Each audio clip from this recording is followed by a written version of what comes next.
মাননীয় অধ্যক্ষ মহোদয়, মাননীয় বিধায়ক রঞ্জিত দাস যে প্রস্তাব রেখেছেন, আমি আগেই হাত ধরে আমরা তার শিলান্যাস করেছি। সৌন্দর্য পার্ট বা কম্পোনেন্ট হচ্ছে আপনাদের এই দিঘির যে বিভিন্ন পাড়ের সৌন্দর্যায়ন করা। তো আমি যেটা দপ্তর থেকে যে তথ্য আমার কাছে আছে, ডিপিআর যখন তৈরি হয়েছে তখন এনওসি দেওয়া ছিল না, যে কারণে আমরা ডিপিআরে ওই দুটো পার্কে একত্রিত করতে পারিনি। তো আপনি বিধায়ক হিসেবে সেই উদ্যোগটা নিয়েছেন। পরবর্তী সময় আমি আপনাকে ধন্যবাদ জানাবো। তো আমি অনুরোধ করব, আপনার কাছে আহ্বান জানাবো যে আগামী দিনে এই লেফট আউট যে পোর্শনগুলো সেগুলোকে আমরা ইনক্লুড করব।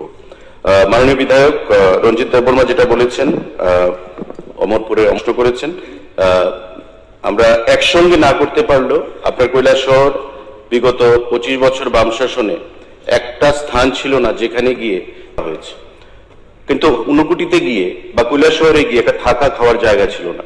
72 কোটি টাকা ব্যয় করে আমরা এশিয়ান ডেভেলপমেন্ট ব্যাংক থেকে এই ছবিমুড়ার এই যে প্রজেক্ট, এবং পাশাপাশি আমাদের সোনামুখীতে ঊনকোটিতে 72 কোটি টাকার প্রজেক্ট আগামী 7-8 মাসের মধ্যে আমাদের তৈরি হবে, একটা বিশাল রোবাস্ট ইনফ্রাস্ট্রাকচার নিয়ে।